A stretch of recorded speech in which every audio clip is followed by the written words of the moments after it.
जिगराबाद शेर के जैसन मन होई त आजमा लिए। अगर खाली रील वाला गुंडा बुझत होइबे इला गोरखपुर चौराहा खारूरी गांव बोहा बार के शिवम माफिया गोरखपुर 302 के तब बेटा सामने से फरिया लिए बुझा जाई।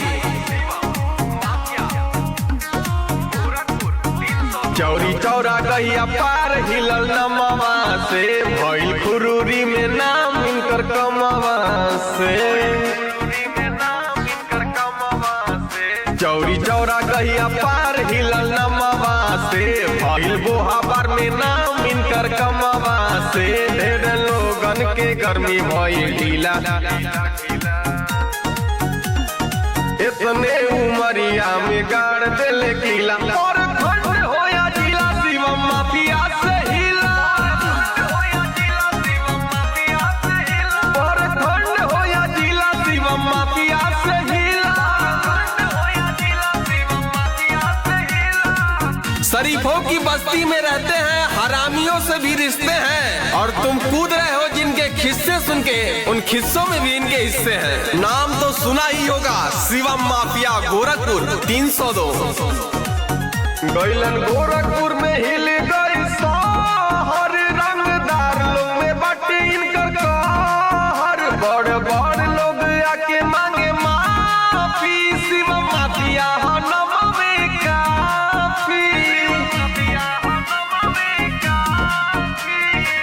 जिगर शेर के न छोड़ी है रंगदारी के, खुश होले भैया सब कर करमी उतारी के।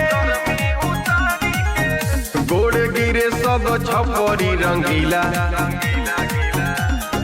इतने उमरिया में गाड़ देले किला। और खंड होया जिला शिवम माफिया से हिला।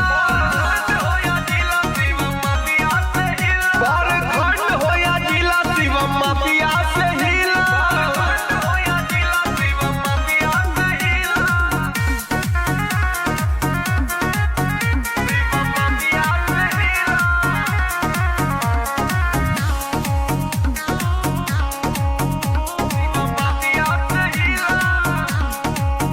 सिंहपुर में शिवम माफिया गूंजे, बदमाश लोग के राह नहीं सूझे। पूरा लालपुर के हिलैले नाम सुनते पसीना छूटे। घाही न करी हो तुए भैया भूल के, शिवम माफिया बाग हवे जिला गोरखपुर के। सुमित गावे गीत गाड़ी के किला, धरती पे शेर खाली ये कहीं गो मिला। और खंड होया जिला शिवम माफिया